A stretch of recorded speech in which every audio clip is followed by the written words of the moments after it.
Hi, everybody. This is Jim Cornette, pro wrestling legend, and you're listening to the Book in the Territory Unprofessional Wrestling Podcast. This is the artist formerly known as Daryl Van Horn, James Mitchell, the Sinister Minister, and I'm here to let you know I would rather slam my cock in a car door than to miss the dulcet tones of Hard Body Harper, my illegitimate son, on Booking the Territory podcast. Whoo, Messi, this is professional wrestler Jimmy Valiant, the Boogie Woogie Man. Tell my people, my brothers and sisters, don't you dare miss Booking the Territory. Oh, yeah. This is a one-man gang. You're listening to Booking the Territory Pro Wrestling Podcast.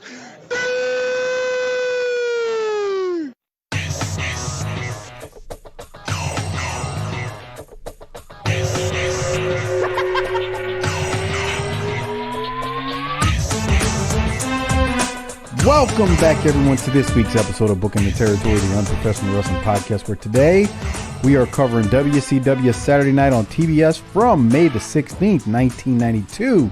If you're listening on YouTube, hit the subscribe button to subscribe to the channel and hit the like button to like this week's episode. These pesky algorithms like that type of stuff. And the other thing, it makes our resident superstar Hard Body Harper happy.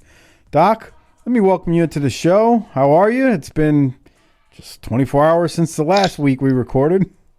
I hope everybody had a wonderful Halloween and that you were spooky and scary and that you got bags full of toys or condoms or whatever it is you were out there trolling for. We're turning the corner to Thanksgiving, one of the best holidays of the year. That is the best. Are you feeling fall festival right now? Well, it's cooled down in our area, and like, to be honest with you, Thanksgiving is my favorite holiday. These cool November temperatures are wonderful, huh? It's not just Thanksgiving is the great holiday because it's like it's not Christmas where I've got to spend way too much money on bullshit that nobody needs, and you can actually enjoy the actual holiday because Christmas Day, when you have young kids, especially for you, I'm not still in this boat like you, but it's a work day essentially. Like you wake up early, you got to put stuff together, you know the drill, man. Your kids are still young, but it's a work day. So Thanksgiving's not like that, man. You can actually sleep in a little bit, at least I do. Newsflash. Yeah. Newsflash, buddy. What? This year, my daughter's birthday is on Thanksgiving. Oh, God. You just getting the boots put to you, huh? Mm-hmm. Yeah. Fuck. Yeah. Now, I really want to talk about that game that we just had with the Rams. Cowboys moved to 5-2. Squarely in second place in the division and looking good for that wild card berth that I predicted. Didn't see much from the Rams that gave me pause, and then Dak brought it home. So good to see there. In real time, he's still reeling from 42-10 in San Francisco on Sunday night because this is being recorded October 12th. So just don't let him keep blowing smoke up your asses.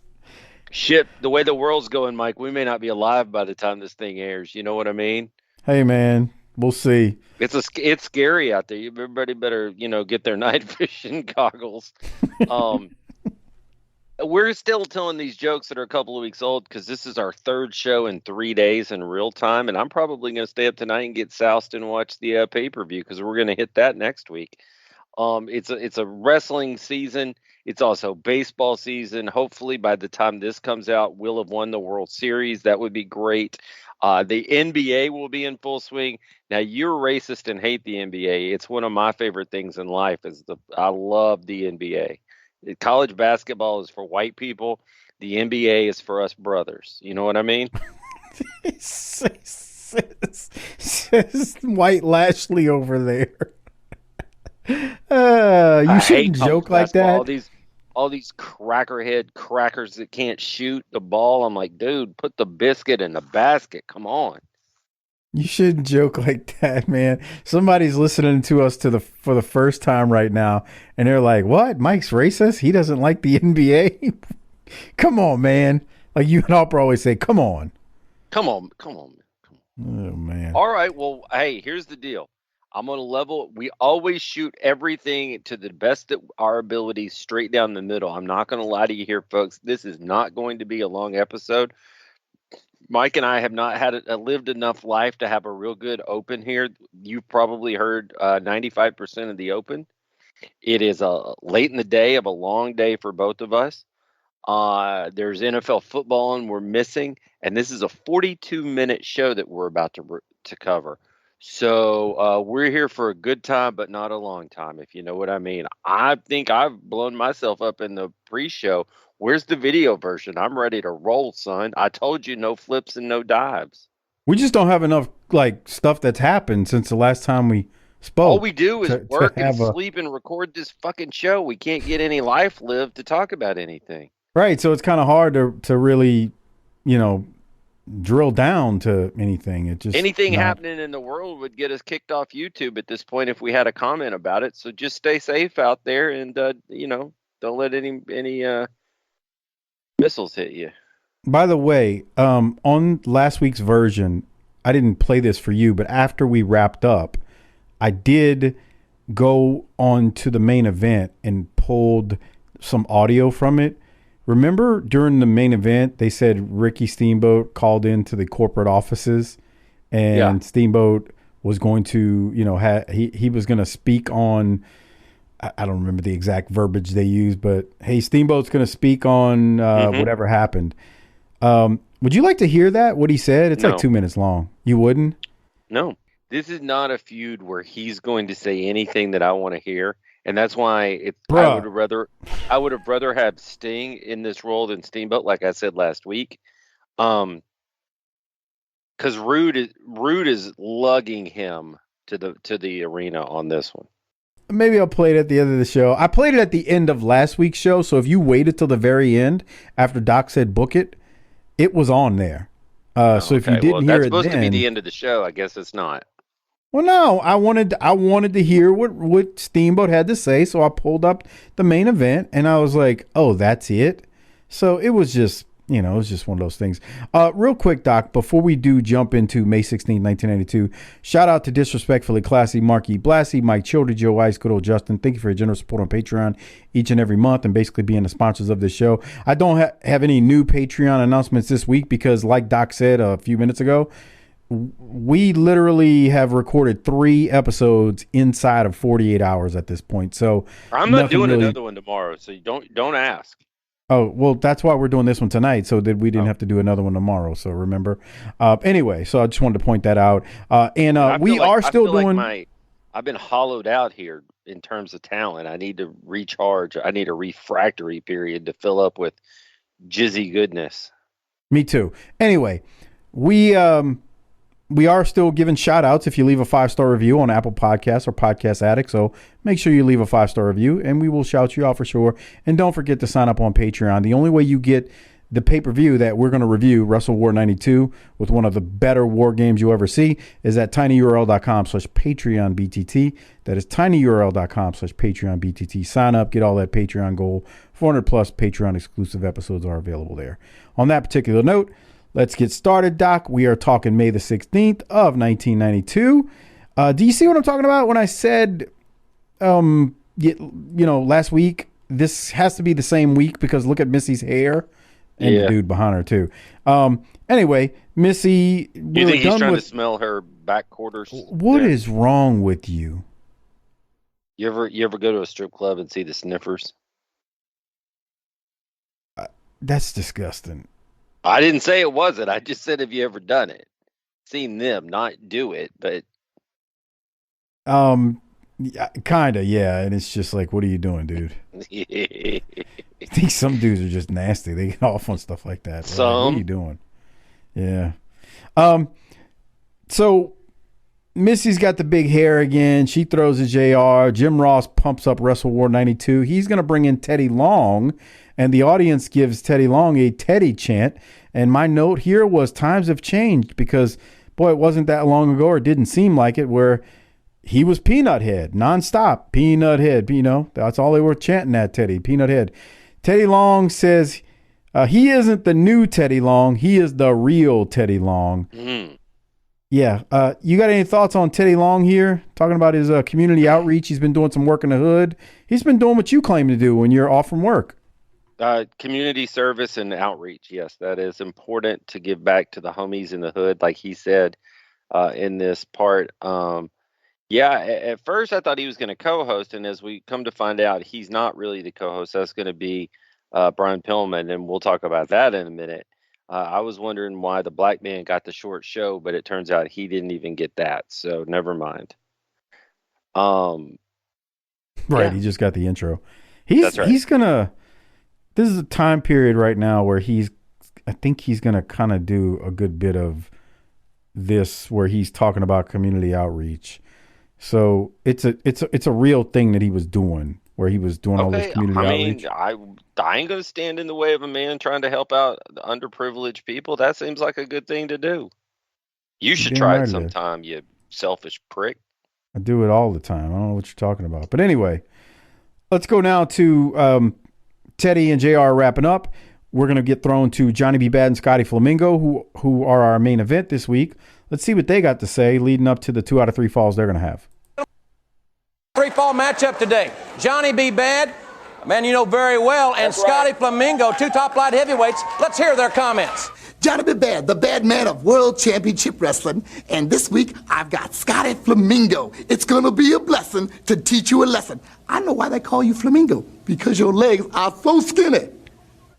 Whee! Johnny B. Bozo the Clown, you got, I'd say about half an hour to back out of this 2 out of 3 falls match with Scotty Flamingo, the Flamingo Kid, because I will be the next World Light Heavyweight Champion, and I'm going to step on you to get there.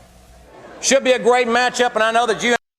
He did it again, Doc. He did it again. And you know what's so sad about that is how good of a promo Raven really is, that you feel like there's better in him than this. I don't know what to say. It's absurd. I mean, that's the only words I have for it. Yeah, it is absurd. Now, be a blessing to teach you a lesson is right up there with it's my civic duty to bang that booty. Sure. That's in some movie. Is it? I've heard that before. I just don't know where. Some black movie that I like. Oh, okay. I like to watch black movies, Okay. Sure thing. All right. I did want to play Teddy Long talking about his community outreach. I kind of thought that needed to be played. We don't have a lot here this week. Well, I got a question on that video that they show. Is that how they got on BET? Let's watch the video and then I'll respond after. Here it is. A great matchup, and I know that you and Johnny B. Bad have patched up your differences, but let's move on to another issue. You recently were at the Jonesboro South Housing Project in Atlanta. Tell us what went on that day. Well, exactly right, Jim Ross. In the Jonesboro South Housing Project, I'd like to say a good thanks to the Atlanta Falcons. Jamie Dukes, the center for them, was out there with us. A lot of the Atlanta Hawks players, along with Johnny B. Bad, Ron Simmons, the Steiners, and our guys. And what we're doing for the homies in the hood is, Jim Ross, I was raised in the project, and I felt it was my duty to go back and let the little homies know to stay off drugs, to stay in school, obey your parents, obey your school teachers. And one other thing we want to talk about also is that I can't stop the killings, I can't stop the drugs, and I can't make the living conditions better. But myself, as a public servant, and all the WCW stars, we can go out and shake a hand, we can sign an autograph, and we can pick up a kid and try to motivate somebody to do the right thing like the Godfather's doing it on the good foot. All right, Teddy, thank you very much for taking time to be with us. Fans, the light heavyweight champion, Fly-In Brian, will be joining us a little bit later in the broadcast. But right now, let's go to the ring. All right, so that's a hell of an observation that you made, saying, is this kind of how they ended up getting on BET? I don't know, because I don't remember the exact time when they got on BET. I just know it happened. Okay. But it made me think, they had Ron Simmons. Why did they take need Johnny fake B? black people when you have real ones right there? Yeah, you got a real brother. Like, you don't need the dude who's working like to be a brother. You have a shoot brother. Right, you have a shoot brother. Why are you taking the fake one? Look, I'm a glory hound, but even I know I don't belong on BET. I mean, come on. Well, no, I mean you can be on BET if you were a white person. It just was that wasn't what they did. They Do presented. I need to be accompanied by a black person so I don't get jumped? You're an asshole. They presented a white man as a black man. And this is the thing. It wasn't just that they brought him on BET, because somebody emailed me saying they kept up kayfabe, brother. It was somebody was like, well, they've had white people on BET before. I'm like, yes, I used to watch BET. I realized that occasionally you would see a white person on there. I understand that. That wasn't the thing. They took the man who was doing a African American gimmick as a gay black man on BET to talk about the plight of the black wrestler. Anyway, that's something. Yeah. So that was yeah. Mm-hmm. Okay. Well, I'm sorry. We've beat that horse a lot here. Let's go now to the first match. After Teddy Long talked about working in the hood and doing community outreach, we have homies. And the little homies. Homies he grew up with. Homies he threw up with. Okay, Easy over there. We go to the first match. We're thrown to the Super Invader in a handicap match, who is with Harley Race versus Ian Weston and Keno McKenzie, are these gentlemen's names. Doc, do you want to tell the people who the Super Invader is, or would you like me to? Well, we're supposed to believe that he's from the deepest of the Orient, but he looks as Oriental there as a Tijo Khan. Yeah, Hercules Hernandez, for people who don't know who the Super Invader is. Renowned martial arts expert, Hercules Hernandez. One thing I don't understand about this is he's got a great build. If you needed to put a mask on him because you didn't want to present him as Hercules Hernandez, okay. Why does he? Okay. Why does he have to be from the Like, why does he have to be Japanese? And weren't the Super Invaders like Puerto Ricans? Well, that's the other part, because it does get confusing, because when you hear Super Invader, there's been other Super Invaders before. Okay. Yeah, so it just, I guess it's just, who's booking this shit, it feels overbooked, but that's just right. It's a rhetorical question when I say who's booking this shit. I don't really want the answer to that, but yeah, Hercules Hernandez, Super Invader wins, double power bomb on these two. It's very, very quick. Doc, did you have any thoughts? No, I didn't, because it was very quick. And I mean, here's the thing, there was some reason, and I can't remember what it was, why he couldn't be Hercules at this point. I don't know what it was, but maybe it's the same reason Billy Jack couldn't be Billy Jack, but when he was the Black Blood or whatever. So God, I forgot about that. Yeah, you're right. Yeah. But it was quick, and it is what it is, and I guess we'll see where it goes, and that was that. I just wish, if you're going to put him under a mask, you can do something else. Like, I don't know. Like him the Stormtrooper and put a No, swastika. Don't do that. No. That was Cornette's idea. Well, it wasn't Cornette's idea. That I think Bo James told me somebody was already doing that gimmick, and then Cornette just booked. If you've never listened to our Smoky Mountain show, there was a match between someone as the Stormtrooper and Dixie Dynamite from the heart of the Confederacy. And no matter it's funny every time you say it. I know, that's why it's bad. If somebody clipped that, like, that sounds so terrible. The Klan versus Nazis. Right. Film at 11. Next on Sports Center, we go down to the center, the city center, where the Klan and Nazis faced off in a 2 out of 3 falls. And of course, the Confederacy was the babyface in that example. Well, because we were in the deep south. I'll refrain from any further comments on that. That's insane. Yeah. Brian Pillman does join the show in between the Super Invader match and the next match. Pillman, they come back from commercial and Pillman talks for about 20 seconds about War Games before they throw to the next match. With only 42 minutes, this thing moves quickly. So they go to Larry the Cruncher Zbyszko and Arn Anderson versus Ricky Steamboat and Nikita Koloff. Jim Ross reminds us that tomorrow is Wrestle War 92 and that you do not want to miss it. And I'm here to tell you, you don't want to miss it because we will be reviewing it on Patreon at tinyurl.com/PatreonBTT. As usual, it'll drop a day or two after this show drops. So there it'll be. And we're hoping that in the last 3 weeks, Harper has gotten his computer fixed because as you've heard in real time, it's only been 48 hours and we've tried to make contact with him. And now his phone is going directly to voicemail. So maybe we are now in fear that he's been further hacked and that it's going across all of his platforms. So we're going to hopefully have Harper here next week for the show. That's the hope. I'll be checking. Hey, man, we're all living on the edge of a lightning bolt when it comes to dealing with the hard body, you know. Living on the edge of a lightning bolt, baby. All right. So, Doc, this match, like I said a second ago, they're moving through this thing quickly, and we're not going to get a long match here between these four who are in War Games.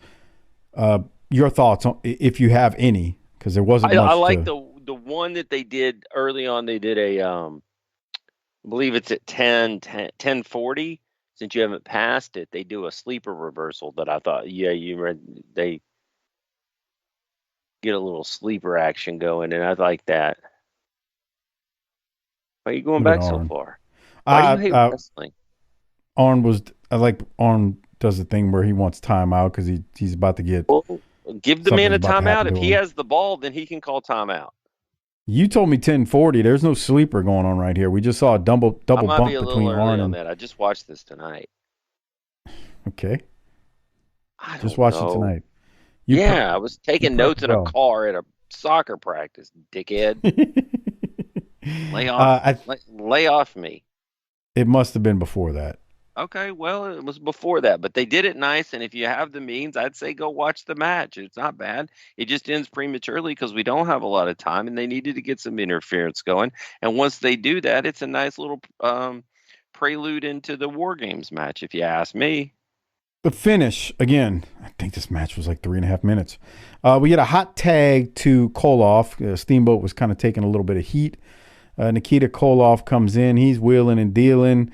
Koloff hits Larry Zbyszko with the sickle, but Bobby Eaton interferes, and he's going to drop the Alabama Jam on Nikita as Nikita goes for the pin. And then they beat down Nikita and Steamboat after the match. No resolution is expected. Steamboat comes in with a chair to hold off the heels to clear the ring. And that is how the match ends. And, you got to expect that. We got War Games tomorrow where we're going to, I guess, solve this issue. Would you call it Not that? Not really. If you wait until the 2 out of 3 falls for next week that they announce, I don't think they're going to solve shit. Well, they fucked that up, by the way. No, they do. We'll get there in a minute. They do solve it at War Games, but they kind of set some other things in motion. Mm-hmm. I don't want to give anything away, Right, you don't want to spoil things with spoilers. Yeah, man, you can't spoil things that are 30 years old. That's just not something you should do. I bet you get like a lot of comments from people like, "Thanks a lot for the spoiler, dickhead." I get a lot of, can you tell Doc he was wrong about this? No. You need to tell Doc. People think I'm like your errand boy or some shit. Now, let's be careful on words here with that, people's perceptions. But hey, I'm getting as bad in my old age as Harper. The second we hang up, I'm not going to remember what I said. The other thing too that makes it hard is we're doing 5,000 of these things. No. But even in a regular week by week, we record a week and a couple of days before a show is released. So what happens is for a couple of days each week, there's actually 2 shows in the can. So that show gets released, and then you understand what I'm saying? Show comes out on Thursday night. We record on Tuesday, but that Tuesday, that show isn't going to come out for another 9 to 10 days. Okay, whatever. So a lot of times I'll get confused. Release it. What show was that on? Bitch. I'm like, wait, what show was that on? Oh, yeah, that was that one. So here's the thing. We've never claimed to be wrestling historians. This shit is for entertainment purposes, so be entertained or don't. I don't know. Harper says he's a historian. Well, maybe he is, but is he here tonight? He tells you he can, make sure you get your night vision goggles and shit. Well, he's a tactician, and we've been talking about the last couple of days a new podcast, Survival Techniques with Hardbody Harper. Doc, let's go now to Jim Ross, who welcomes in the Z-Man for a sit-down with JR and Brian Pillman, who Pillman is the current light heavyweight champion. Look at the shirt that Pillman has on. Look at the shirt that Zink has on. These two guys, how would you critique their wardrobe as gentlemen wrestlers in 1992 here? Perfect. Now let me hit play, and we'll talk about that on the other side. You guys know each other quite well, obviously. Well, ladies and gentlemen, tomorrow night at Wrestle War 92, exclusively on pay-per-view, you can be a part of it by calling your local cable company. It will be Flying Brian defending the light heavyweight championship of the world against his good friend and former tag team partner, the Z-Man. It's got to be the biggest match in your career. How do you feel it's 24 hours away? Well, I can feel the butterflies starting to appear in my stomach. I've been training real hard for this, Jim Ross. As you well know, I've lost a lot of weight to get down to this class, only because of the competition. Scotty Flamingo, Johnny B. Bad. I've got a lot of heat with all these guys. They all wanted a shot at the champ, and I got it. Well, you said you've lost a lot of weight, but Brian, he still is bigger than you are. Could that be a factor in this contest? It certainly will be, Jim, as it is in any contest. It's going to be Tom's size and strength versus Flying Brian's speed and quickness. It promises to be very exciting. We know that Brian has had some problems with his back. It's common knowledge that he's had a lot of problems getting 100% healthy. Could that be a factor in the matchup? I guess what I'm asking you, will you work on his back tomorrow night in Jacksonville? I'm sure it's going to be a big factor. We're going to have to see how it goes, and that might be part of my strategy to work on his back. All friendships aside at this point, Jim Ross, we were partners a long time ago, but this is for the light heavyweight championship belt of the world, and I'm going after the title. The fans know that one of your signature maneuvers is backing your opponent into the corner and chopping him with those judo chops. Will those chops lessen a little bit because you know this man so well? Those chops are going to intensify because the gold is on the line, the world title. And when Tom and I step inside the squared circle, friendships aside, it's down to business, it's down to going after the gold. I know that's what he intends to do, and that's just what I'm going to do. Well, Brian and Tom, in closing, do you have anything to say, any final remarks to your challenger tomorrow night? Well, Tom, we're right around the corner, old friend, and we're not partners anymore, and I kind of did think I was the dominant force on the team back when we were the U.S. champs. Come on, Pillman. I'll see you in the ring tomorrow, huh? Yeah. Sure, well, ladies and gentlemen, this should be a very interesting matchup exclusively on pay-per-view. It'll be at Wrestle War 92. Be sure to call your local cable company. And now let's go to Eric Bischoff and this week's WCW magazine. Why is Pillman interested in Z-Man just as he's like bland? I think you nailed it there. And I have thoughts about this later at the end of the show, but okay. But Pillman sounds smart and has analysis on breaking it down, and Zink is just, I'll tell you, Jim Ross. Dude, that guy's like a shirt that you iron and then just dump a can of starch on, and it's just stiff. You know what just hit me?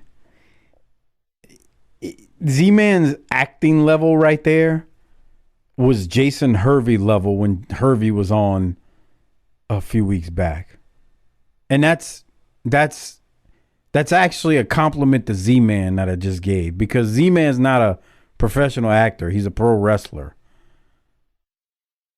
But that's a bad thing because Hervey was so bad. I don't know, man. Let me ask you this. Did that right there make you want to see their match? I kind of want to see their match anyway, and I'll tell you why at the end of the show. Okay. But let me say this: it didn't necessarily talk you into the building. You just wanted to see the match. Gotcha. No, I'll tell you why at the end of the show. All That right. segment is not that great. So there you go. Fair enough. So we then go to the WCW magazine segment with Eric Bischoff. He sells us on War Games at Wrestle War 92 one last time. We are going to get a promo from Sting's Squadron. I got to play it because of you. And it's short, but it's just glorious. So let me go to it now. Here it is. First, the doors are going to shut all around us in a big giant cage, 2 rings, and everybody locked inside. And then the next thing that's going to shut is 2 pages, a book, closing, end of story, cut, 86, the Alliance from there on out. Everybody knows, Rick Rude, that I'm going to be singling you out. I want you in that cage. Cages all around us, even above us. The DA, your end's going to come also in less than 24 hours. Think about it. With Nikita here with us among this team, the Dangerous Alliance is going to see its demise in Jacksonville. This is the best way we know for revenge. So, DAs, the book is about to be closed tomorrow night. Woo! And War The only thing they didn't have was Brian Lee talking about jip jiving and socializing. That's the type of promo that was. I had to play it because of the Sting scream at the end. And it just hit me. I wasn't tying the two together because of the way Steamboat said it when he talked about his wife on that main event episode that I played the promo at the end of last week's show. When he said DA, he was talking about the Dangerous Alliance. I was like, why is he talking about a district attorney here? But I forgot they do abbreviate it for DA, Dangerous Alliance. Yeah. So there's that. All right, Doc. I need to go to this next part. Bischoff starts talking about the allegations of misconduct by Steamboat. And let me just hit play and we'll talk about this on the other side. This is still the WCW magazine segment. Here it is. Pay-per-view. And before we wrap up tonight's magazine, this update on the recent charges of misconduct coming from Ravishing Rick Rude. Now, on last week's WCW Saturday Night, not only did Ravishing Rick Rude accuse Ricky the Dragon Steamboat of having a fixation on Medusa, 2 ladies came forward from the audience and claimed to be involved with Ricky Steamboat. Now, Ricky denied the charges the following night during a live telephone conversation broadcast on the main event. And since that time, Ricky's been trying to find out who is behind this most recent development. Now, I tried to talk to Ricky about this situation earlier today, and as you're about to see, this whole sordid affair has become even more complex. We'll see if we can get a word with him as soon as he's off the phone. Man, this thing's got me a buffalo, Eric. I know about these 3 girls and where they came from, but I've been making phone calls and nobody knows anything about it. No leads at all? Nothing at all, but I know I've got a pretty good suspicion, but like I said, nobody's helped me out. Wait a minute, Dallas. I'm in an interview with Eric. Just give me a second. You don't want to, I got something you want to hear. If you don't want to hear what I got to say. Hang on, Eric. Hang on. What? I'll be here. Hey, that's DDP talking. Down with DDP. Not mine. Hey, trust me. Hang on, just for a second. Right now, hang on for a second. Dallas, come here. Hold on. Come here. All right, obviously something going on with Ricky the Dragon Steamboat and Diamond Dallas Page. What we're not sure, we will stay on top of it. And we will try to have more on this story next week on WCW Saturday Night. I'm Eric Bischoff, inviting you to join me. What the hell did we just watch? Why would DDP engage Ricky Steamboat? Now, here's the thing. At least Steamboat is the only gentleman wrestler here that's dressed like an adult. Because look at Pillman. Yeah, you know, I didn't answer your question a little while ago, but like Pillman's stonewashed jean. It's not even a jean jacket. It's a jean shirt. Long sleeve jean shirt. And the matching jeans with the double huge pockets, with the logo down on the right rib cage or below, like where your swollen fatty liver would go, and the big chain. I mean, yeah, he's something. And we didn't talk about. He does in his raspy. Look, I'll do it, but I need to be able to get some rats. Z-Man had a rayon shirt and I know slacks on with the loafers with no socks, just straight 1990s sleazy wrestler outfits going on here. But back to DDP. This is so wild. He's just like, he just interrupts the whole thing and has a private conversation with Steamboat on air. And I'm like, so did you, what was the discussion that you all had? Like, what were y'all talking about? Did DDP exonerate you from these allegations? He's got the scoop that this is all a show. Stay tuned. We'll see if they say anything about it or not. I don't know. No spoilers, but yeah, it's just wild. And Steamboat must have got some good info because he's like, yeah, Eric, I'll finish this with you another time. And he leaves him. I don't know. Any thoughts? I wish I cared more. All right. Fair enough. Continuing along then. Again, like I said, this show is moving at a blazing pace. We're already at the main event. And I don't mean this show being us. I mean this episode of Saturday Night is only 42 minutes. Doc, we're going to go to Scotty Flamingo versus Johnny B. Bad. I got to ask you first before we even get to the match. Scotty Flamingo comes out with JT Southern. Do you want to explain to the people what these two fools look like? I don't know that I can. Flamingo stops in that dumbass hallway and draws a mustache on a poster of Pillman. I don't understand why these two guys are together because Flamingo's like this Marky Mark kind of rapper guy, and JT Southern is hanging on to hair metal in 92. I don't understand their connection. Other than we just need somebody to hang out together. I bet you if you asked Raven that in 2023, he'd say it didn't make any sense. Yeah. I just was going with it. He's just a mess here. Raven, look at that shirt. It's airbrushed on the back with a picture. He's got a long flowing pink bandana around his hair. It's just a complete disaster. He paid a lot for that coat he's got on with the airbrush. I guarantee you. I mean, you got to invest in your gimmick, though, right? Back then, to pay somebody to airbrush that wasn't cheap. But you got to invest in your gimmick. Oh, yeah. You had to. I mean, Michael Vick jerseys aren't cheap, you know? Then you got to carry on that goddamn full-length brass knucks trophy that you won. Man, that's a rib. That's a rib, too. I didn't carry that thing around. Oh. The promotion did. I was not carrying that big bullshit around. You didn't have to get it through the metal detector at the high school where you were defending it? No. Okay. No. All right. On to the match. Scotty Flamingo with JT Southern versus Johnny B. Bad. Johnny comes out, shoots off his confetti cannon into the air. I know you like that, Doc. Wait a minute. Uh-oh. He did kiss a young girl on the cheek. It was 1992. I'm just going to leave it at that. Pillman is on commentary with Jim Ross. And as you've seen, this episode moves so quick, you just really don't get much Pillman on commentary. There was a lot of mat wrestling in this one.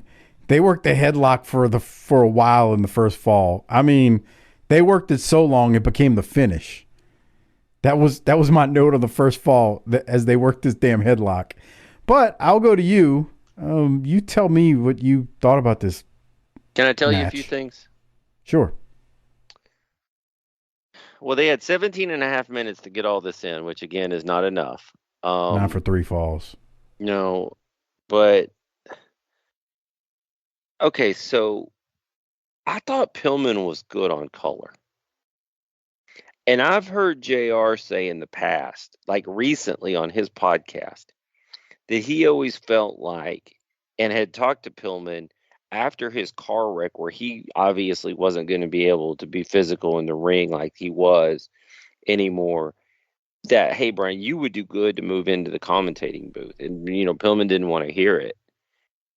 You wonder what happens if JR could get, not that it's JR's fault, but if that message would have landed better with Pillman, because he was good on color, and he's a young guy there.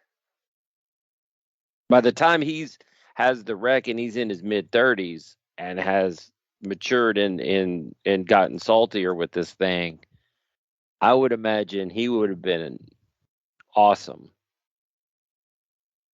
on color. Yeah, because he had the gift of talking.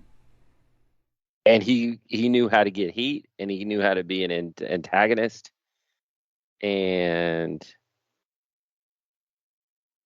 that would have been good. I don't blame him for not wanting to hear it, though, because if you think about Randy Savage, that's one of the things that led him to WCW. He was like, I still want to wrestle. You know, when you're a wrestler, you still want to wrestle. You don't want to be on commentary. That's not the spotlight. But the other thing is, when your body gives up on you, or you beat it to submission, or you have an accident, how else can you make money in the business? Yeah, but a lot of times guys are in denial too. I'm not saying True. Pillman was in denial. I'm just saying, like, in general. Oh, I you're bet talking he about was. you get guys he was who are on in a denial. shit pile of drugs. I mean, that's all. That right there is not helping you to think straight. Right. No, I'm with you. Yeah, he was just.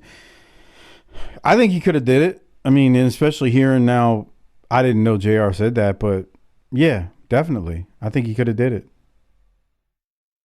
Yeah. I mean, there's a number of wrestlers who. That's what I was thinking when we watched this. So that's one of the things. Now, Flamingo takes a early advantage, does he not? Well, so the first fall, like I said, they were working a headlock gimmick for like 2 minutes. I mean, it went on and on. I'm fast forwarding through it now. They worked it on the outside of the ring. I mean, it was just like a continuous gimmick. And in the end, Bad has Flamingo in a side headlock, but Flamingo rolls Johnny B. Bad over, grabs the tights, and Flamingo gets the 3 count. The crowd is booing, but the ref didn't see the tights being used as leverage. So 1, 2, 3. Scotty Flamingo wins the first fall. I mean, I guess it's fine. I don't know what you expect, man, when you got 17 minutes left and you got to get in 3 falls, you know? Mm-hmm. And let's face it, we came off a really good 2 out of 3 falls. They can't all be winners. Boy. And it was nothing these guys did that was wrong. It just didn't. No. Well, and I can't put my finger on it because I've not been in the ring. I probably could put my finger on it. I don't know. I don't think you have to be in the ring to know this stuff. These 2 guys were early enough on in their career. Early enough in their career that they're not gonna. I mean, I think first of all, Austin is a phenom, and then Wyndham is Wyndham. That factored into how good that match was too. You know, and where they're and you gotta also know where those guys were on the card already. Yeah, you know, they weren't chopped liver. Right. Wyndham's been around forever. Austin not so much, but even then, he was built like a star. I mean, he was champion not long after he came in. Right. I had a timestamp on this second fall. Johnny B. Bad right here, if you're watching on Patreon at tinyurl.com. I have the same timestamp, so I wanted to ask you, how hard is this to do? So if you're watching on Patreon at tinyurl.com/PatreonBTT, Johnny B. Bad is throwing some haymakers at Flamingo. And Flamingo, on one of the last one, falls through the top rope and second rope and then is able to hook his feet to the top rope. That's not as easy as he made it look, because he made it look very seamless when he falls. And then Johnny B. Bad ends up knocking him off, where he then falls to the floor and takes a bump. That was hard to do. I thought so too, but I mean, the margin for error is not much, and the risk reward is pretty big too. He made that seamless. Like he made it look like seamless and just completely natural. Like it looked just completely natural. Nothing. It didn't look like a struggle. He was so smooth doing it, it was almost too smooth. You know how you hear them old timers say that sometimes, like, you know, you don't want to make something look too smooth, because when it looks too smooth, you know, it doesn't look real. Like because look, he's shoop, and he's right there. He's hooked. And then he's got his feet hooked into it. It was just perfect. Yeah. No, that is not easy to do what he just did.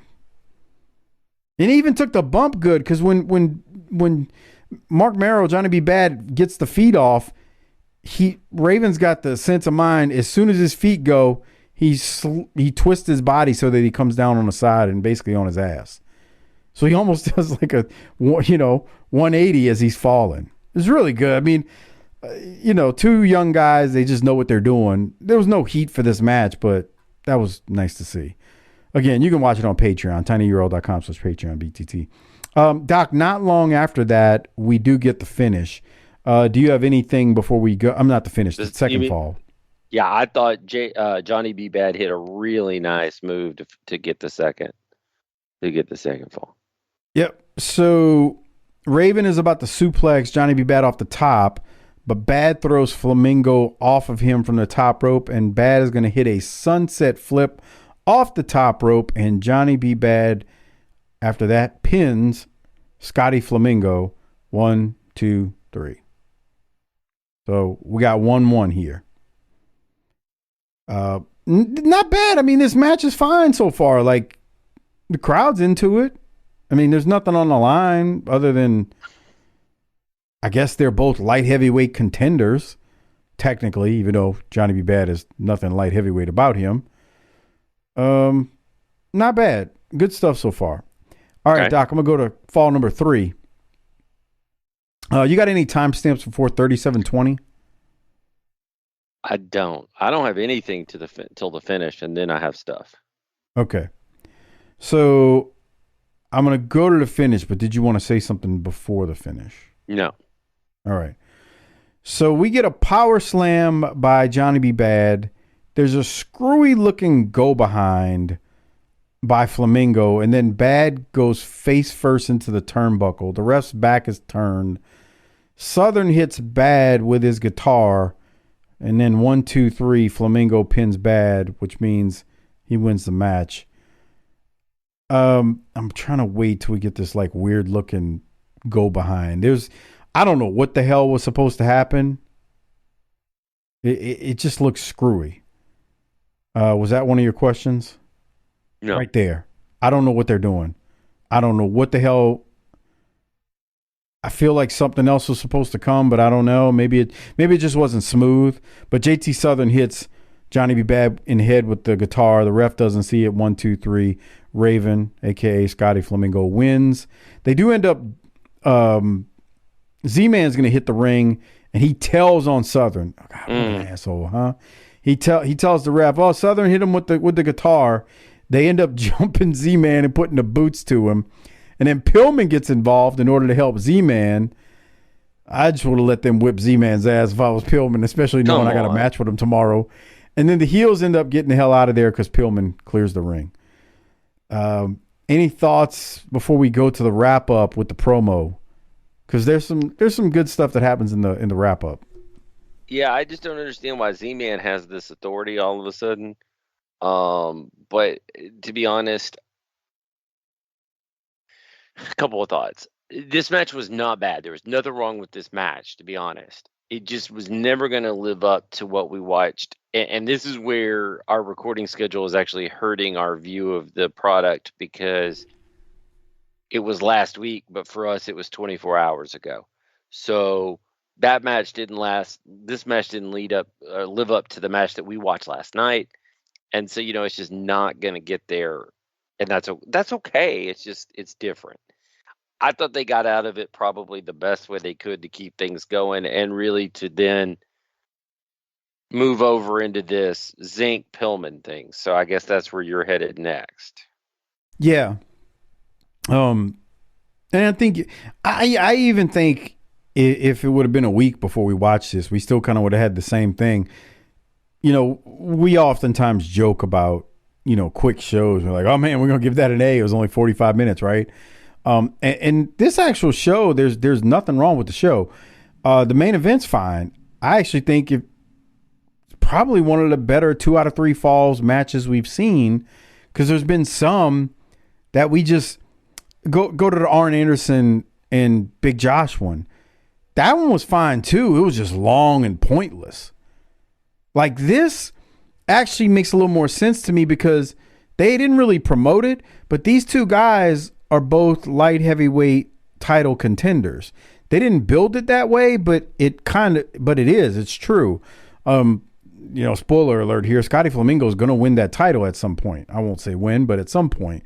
So, like, you have two guys who are actually contenders for the light heavyweight title, so it makes sense for them to wrestle.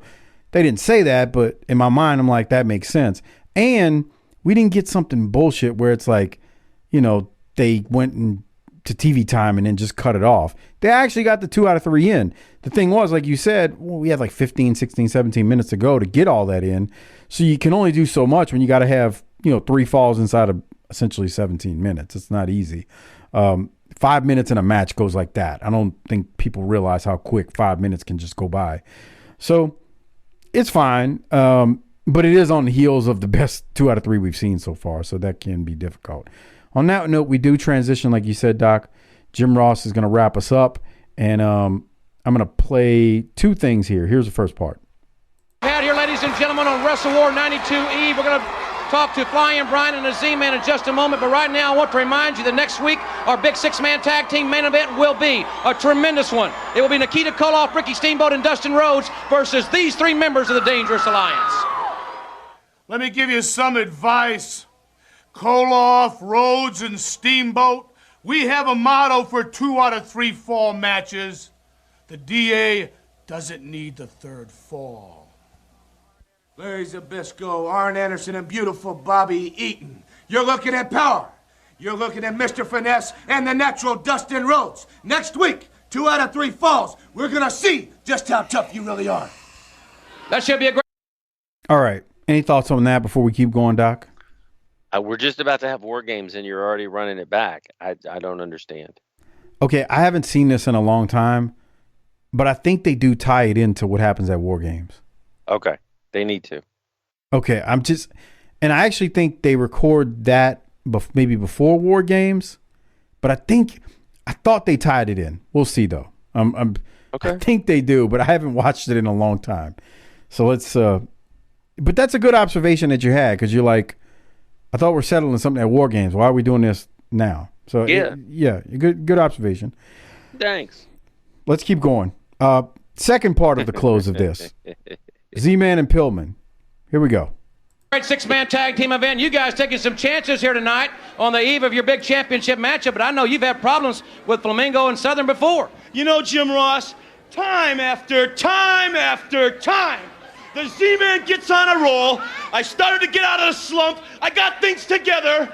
And you 2 punks, JT Southern and Scotty the Flamingo, jump on my back. Anytime you 2 punks want a shot at me, I'll put the title on the line. Anytime either one of you 2 want. Wait a minute. What title are you talking about?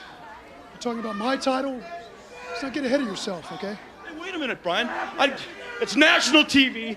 They jumped me from behind before, as you know. You know what kind of a temper I got. And I want some revenge on these 2, Brian.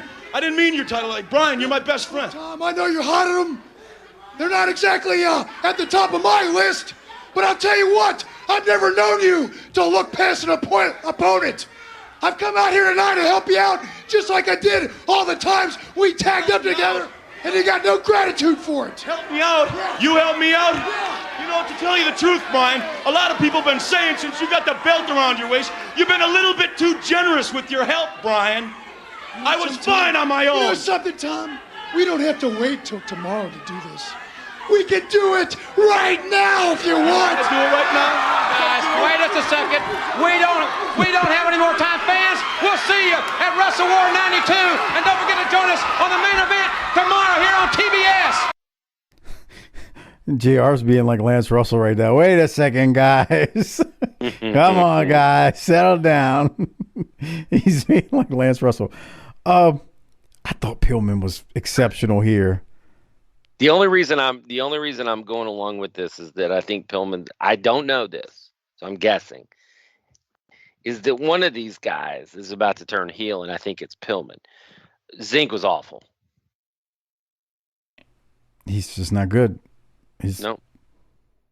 And Pillman, to be so honest, much better. they should have had if they were going to turn these guys with Zink involved, they needed to do it where they tagged up again and then had problems during the match and turned on each other so that Zink wouldn't have to talk.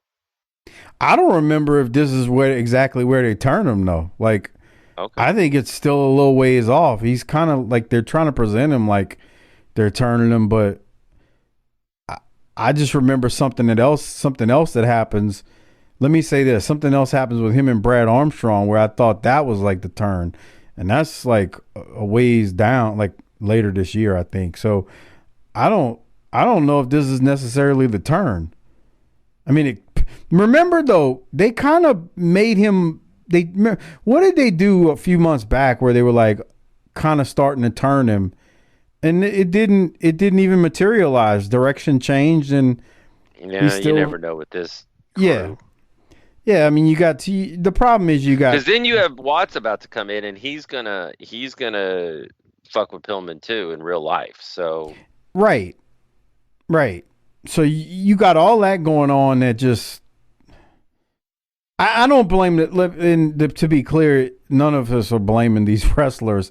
But when you go from Jim Herd to Kip Fry to Watts, like, think about that.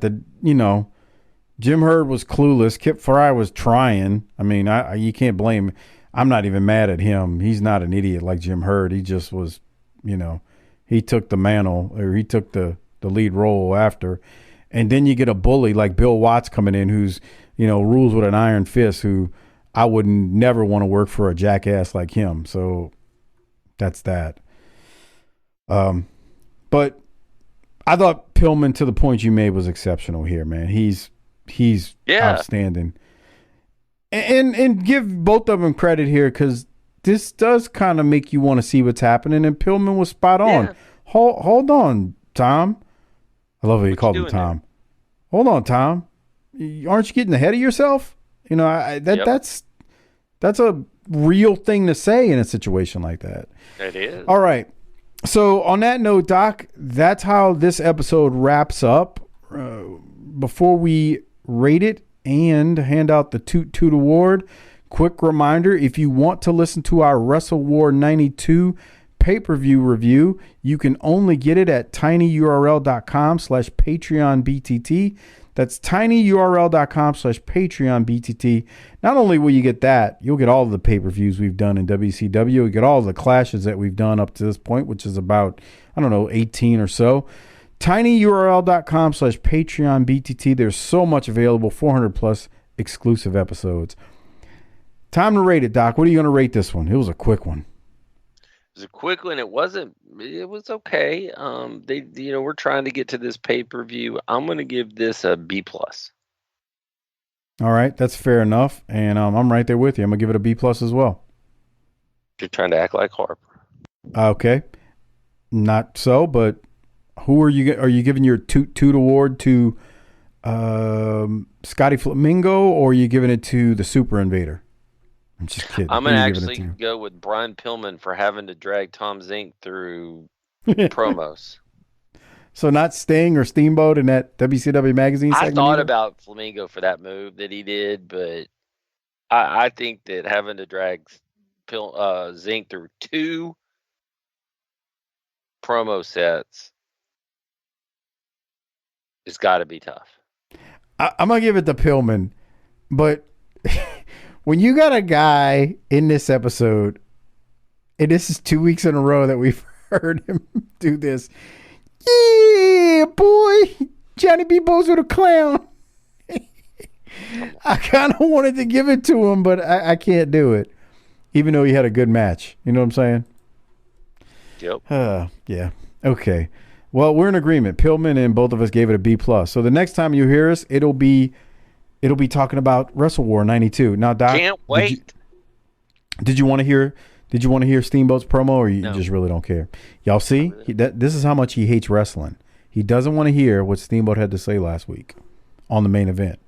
But you heard it, and that's what's important. That's right. They all heard it. I don't give a shit. Oh, wow. All right. Hold on, real quick. I need this one more time in my life before we go. Skinny. Wee! Johnny B. Bozo the Clown. You got, I bet, I'd say about... Boy! Johnny B. Bozo the Clown. That's Raven. It's hard to square that with him being in the ECW arena in jean shorts with a ministry shirt on. Just scum beyond belief. I love it.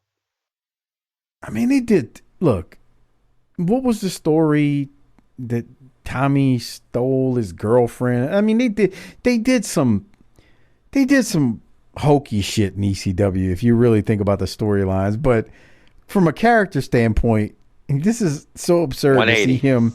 Yeah, boy, Johnny B. Bozo the Clown. All right. Well, on that note, we need to get out of here. We hope you enjoyed another week of Book of the Territory, the Unprofessional Wrestling Podcast. Before we go, hey, when you see me tweet out the show or put it on Facebook, hit the share button on Facebook, retweet it or post it, repost it, whatever they're calling it now on Twitter. That does help the show and helps out all these algorithms. And again, if you're listening on YouTube, hit the subscribe button and the like button. It is greatly appreciated. On that note, Doc, it is time for us to get out of here. Why don't you hit the tagline and let's roll. Well, then let's just book it, bitch.